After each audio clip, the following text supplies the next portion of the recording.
Hi friends, I'm Renz and welcome to Catch Reality Season 2, where we go deeper with our deepest secrets, embrace ourselves, own our stories, and make a healthy conversation about it. Hi everyone! So it's Tuesday. Okay, it's June 23. So shoutout nga pala sa aking previous manager. Happy birthday, sir. Yan, birthday mo ngayon. And yeah, we're filming this video or episode dito ulit sa Casa Pero. And actually, it's already, what time is it? It's 9 p.m. So, first time kong mag-film ng gabi. And actually, may aminin ako sa inyo, friends. First time ko mag-film na gagamitin ko talaga tong mic na to. Kasi props ko lang talaga to. Kasi gusto ko yung pailaw. Yung voice ko is nare-record siya through the camera kasi I have my mic there na nakakonect sa camera mismo. However, kailangan ko patayin yung fan para hindi maingay and kailangan ko lakasan boses ko kasi nga malayo yung camera. But this time, I'm using this TNW. I forgot what variant is this variant. Ayun, so I'm recording this through my laptop kaya sana maganda yung audio. So, papahirapan nyo lang ako mag-edit. Kasi isasync ko pa siya sa video. Pero, kayang-kaya naman yan. So, yeah, it's episode 6. Konti na lang to. Matatapos na tayo for our season 2. Wow, tatapusin agad. Pero pinili ko lang naman talaga kasi yung mga gusto ko ikwento. And di naman lahat ng experiences ko ay ikukwento ko at kapupulutan ng aral. So, yung mga I think relevant lang. And somehow siguro tumatak talaga sa akin. So, yeah, bunot na tayo. Ano, tara? Alright, so actually, review ko yung mga topics na lang na natitira. And yung iba dito ay medyo excited pa rin ako ikwento. Yung iba medyo significant yung experience na yun for me. And meron din dito na medyo light pa din naman. Ayun. Punot na tayo. And by the way, I have my banana latte here. So yeah, punot na tayo. Punot na tayo. Punot na tayo. Woo! Okay. Ano kaya ito? I'm so excited! Wala pa. Ano kaya to? Oh! Oh my God! Kakasabi ko lang kanina eh. May mga topics ako na excited ako ikwento dito and very significant. And this is it. This is it. Excited ako ikwento to kasi it's gagi. Our topic for this episode is my big revelation. Pakita ko sa inyo, friends. My big revelation. Okay. Actually, before I start, wait lang, iinom muna ako. Okay. As far as I remember, wala pa akong napagkukwentuhan nito. As in, wala pa talaga. Kundi ako nagkakamali. And this is the first time that I will tell this story sa content ko pa. And actually, this is one of the significant experience that I have or that I had in this exploration era. Sige, let's begin. Where, when, and how did that happen? Okay.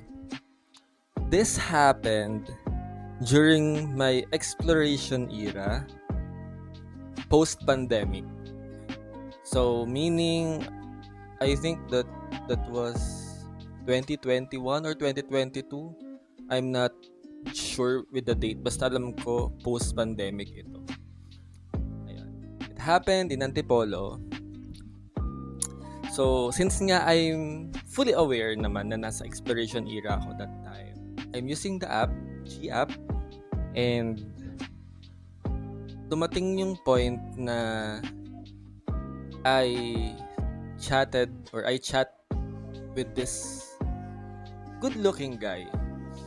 Based on the pictures and all, ganyan. Good-looking naman siya. He has that body. Yun. I think pasok naman siya sa preference ko that time. Pero, ang catch doon, he wanted na hindi lang kaming dalawa. Actually, he's living with his partner. Yes, I said it correctly. He's living with his partner that time. So basically, I think in my understanding right now, it's an open relationship. I can consider that actually an open relationship already.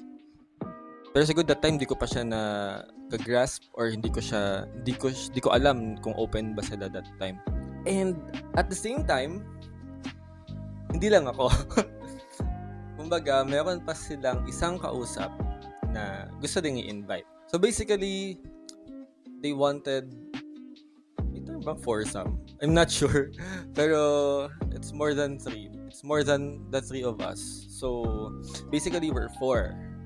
So naalala ko pa that time, it was like hapon yun eh. Tapos ang setup namin, imimit ko yung guy na in-invite pa nila. Na actually, naka-chat ko din, or kasi sa app, diba, parang within the radius lang naman. So, parang sasabihin nila kung may iba pa silang ka-chat dun sa app. Parang, oy, chat mo to, ganyan. Ito yung kausap namin, ganyan. So, yun. So, nakausap ko din yung guy na yon, yung isa pa, na in-invite nila. And, ayun yung imimit ko para sunduin ako kasi may car. So, within the Antipolo lang. Natatawa ako. So, pero yun. So, yun na. Nangyari na. Minute ko yung guy na yon with his red car. O, parang relevant yung red car sa story. Ito yun. Pero actually, nung pagkakita ko sa kanya, parang na-off na ako. Siyempre, meron naman tayo kanyang preference. Pero, kasi based sa picture, siyempre, pag sa personal talaga kasi, iba. Madalas. Hindi minsan pero madalas. Ayun. So, yun. Pero, andun na. Kumbaga, I respect that. So, parang, sige, let's go. Ganyan. So, sige. Payag. Nagkita na kami. So, go. Decent naman. Maayos naman siya kausap. Pumunta na kami doon sa bahay, sa location, kung saan nakatira yung mag-partner. Kung di ako nagkakamali, hindi yun yung first time na na-invite nila yung guy na yun. Kumbaga siguro nag-meet na din sila before, ganyan. Ayun. And then, dito na. Take note, ang kausap ko lang ay yung sinasabi kong cutie guy. Hindi ko kausap yung partner niya. Nakausap ko lang din yung guy na minute ko na nagsundo sa akin na may car kasi may nakausap sa akin para at least kami yung mag-contactan in the app. Ganyan. And yun, nandun na kami sa location. It was an afternoon. Oo, tama. Afternoon yun. Hindi ako nagkakamali. Kasi maaraw pa yun eh. Sinalubong na kami nung kausap ko, si cutie guy. Sabi natin cutie guy. For the context, siguro yung si cutie guy ay I think nasa around 30 plus, 35, mga ganyan siguro. Tapos si guy with the red car ay I think nasa late 30s, mga ganyan. 39 siguro ganun. And I was by that time 2021, 2022 yun. Siguro 24, 25. Kasi 2019 ako graduate, 21 ako nun, turning 20. O, mga ganun nga. Mga siguro 24, 25 ako that time. Di na nga. Ayos naman yung bahay. Sabi na nag-rent daw sila doon, ganyan. Tapos, 2 floors, ganyan. Single detached, ganyan. Ayos. Yeah. Akit na kayo sa taas, ganyan. Yun yung kwarto, diba? Iba, natatawa ako kasi iba ko to ikwento from the previous episode. Kasi ito, somehow, natatawa ako na na-excite ako ikwento sa inyo. Pero, I will still share the learnings naman syempre. Pero ito, medyo natatawa lang talaga ako. Sorry kung parang na-excite ako ikwento sa inyo. Yun na nga, edi. Nakit na kami sa taas. Yun na. Nauna I think umakyat yung security guy. Siyempre, taga doon siya. Sinundan namin siya. Ito na. Sa likod ko si guy with the red car. Pag ganun ko ng pintuan ng kwarto nila, sumigaw ako and dali-dali akong bumaba. That was the biggest revelation. Dahil hindi ko talaga in-expect na yung jowa ni cutie guy ay kilala ko. As in, kilala ko. And take note, kilala ko siya dahil kasama ko siya sa simbahan. I mean, isa siya sa mga kuya-kuya ko sa church. I'm not telling this story para i-out kung sino man siya. Hindi ko naman siya papangalanan. And siguro para lang to be safe, no? Hindi ko siya kaparish. Kilala ko siya because of our church community. Ayun, so basically kilala ko siya dahil doon. And hindi ko masabing close kami kasi hindi naman kami lagi nagkakausap at nagkikita noon sa mga big events lang, ganyan, na ina-attendan ko. Pero I can say naman na may encounter ako sa kanya. I can say talaga na kuya ko siya. Isa sa mga kuya ko talaga. Sa ministry, ganyan. Sa youth ministry, ganyan. I was shocked that time mainly because siya yung partner nung guy. Siya yung makaka-intercourse ko. Alam mo yun? Kaya nagulat ako. Kaya dali-dali akong bumaba ng hagdan. At nagulat silang lahat. Tapos sinundan ako ni Red Guy. Ni Guy with the red car. Sinundan niya ako. To be honest, nagulat din sila. Bumalik kami dun sa sasakyan. Tinanong ako, ano nangyari? Nagulat kami lahat. Ganyan. Tapos kinenta ko na, kilala ko kasi yung guy. Ganun. Kilala ko siya. So, huminga ako. Nag-isip-isip. Ganyan. Siguro mga 2 to 5 minutes. Hindi naman bumaba yung di ata bumaba. Hindi ako nagkakamali. Hindi bumaba. Hindi kami nilabas parang natatanda. Nag-isip-isip lang ako. Sabi ko. And final decision ko that time, sabi ko na lang, nandito na eh. So, tara. Ganun. At that time, hindi ko alam na hindi pa pala ako nakita nung jowa niya, ni cutie guy. Kumbaga, pagka ganun ko pala kasi ng pinto, nagulat na ako. Parang tumakbo na ako agad pababa. So, yun. What's in my headspace that time? Yun na nga, pumayag ako kasi nga, I know naman, I'm in my curious headspace that time. Ayun, yun nga, I was shocked and actually somehow scared. Kasi, biruin mo, ang makaka-something mo ay kilala ka, and in that kind of setting pa, sa ministry. But naig yung feeling na, since nandun na nga, edi ikaw na. Sabi ko that time nga ay ang tapang ko pala. Parang doon ko din napatunayan na ang tapang ko pala talaga, no? Na parang hindi ako afraid na ma-judge ako or baka isumbong niya ako or whatsoever, ganun. Siguro pumasok sa isip ko yon that time, pero sabi ko that time parang, sige, nandun na eh. So, edi, yun. Basically, we did that, ganun. Ikukwento ko ba yung after? Sige, just a quick, parang sharing or story about what happened. So basically, ang nangyari kasi noon,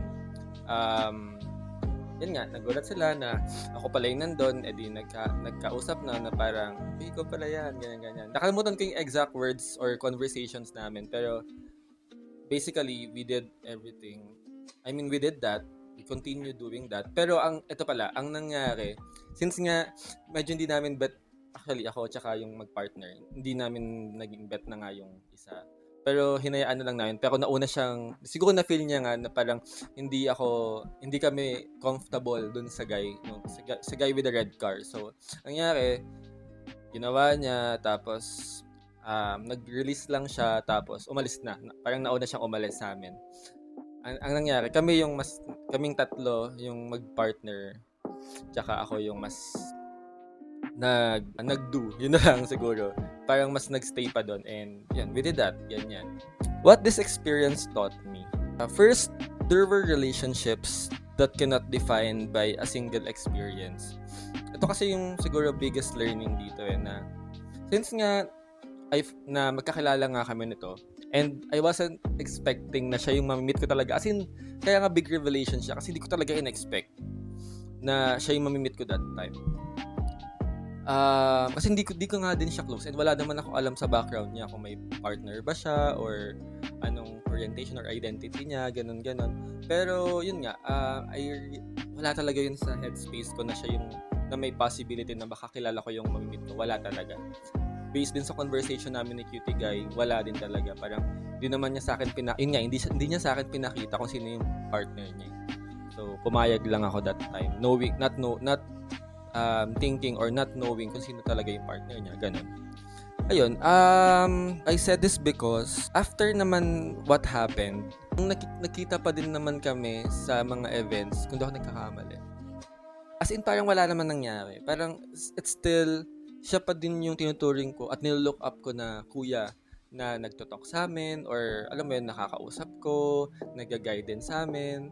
And yeah, he's someone na I still comfortable with inside the ministry.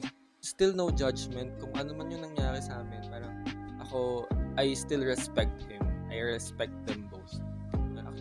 For the context, hindi ko pala kilala talaga, hindi ko kilala yung guy, yung security guy. Siya lang yung kilala ko doon. Yun. And I cannot say it na it's a bad experience kasi we've done everything with consent, with our full knowledge, and awareness. Actually nga, after pa nun, parang nagkwentuhan pa kami tapos hinatid pa nila ako sa bahay. Parang may sasakyan sila din, hinatid pa nila ako pa uwi. Parang nabanggit lang nila na nakwento ko yung mga experience ko, yung scenario ko, ganyan. Tapos nabanggit nila sa akin na, uy, kapag may gusto mo kang i-open, kung may nagbabother sa'yo, you can always lean on to us. Parang pwede mo kaming kausapin, mag-reach out, ganun. So parang na-feel ko na, okay, I'm comfortable with this couple. And second, I respect different relationship status and setups. Of course, in our community and generation, may mga ganun talaga na open relationship. Actually, hindi ko alam kung that time is open ba sila or they are just trying something new. Pero natatandaan ko, matagal na sila eh. Parang matagal na sila that time. I respect every relationship. I love that for you, but not for me though. And I confirm that already to myself na I will not venture or be in an open relationship kasi hindi ko talaga kaya yon. It's something like BS kung sasabihin, kung magagaling siya sa akin based on my experiences. Pero I firmly believe na hindi ako pang open relationship talaga. Kahit may mga nagsasuggest na sa akin. So, pag romantic relationship, isa lang para sa akin. And that's part of my values. Unti-unti ko siyang, pinapatatag sa akin. Yeah, I respect those people. Actually, ito nga hindi naman yun yung first time ko na nakamit ako or meet ako or sexual intercourse sa isang magpartner. May mga experience din ako prior to this na yun nga, magpartner sila and then they are open, tapos yun. So, hindi naman sa akin yun bago, to be honest, by that time. Ayun, so, actually yun yung learnings ko.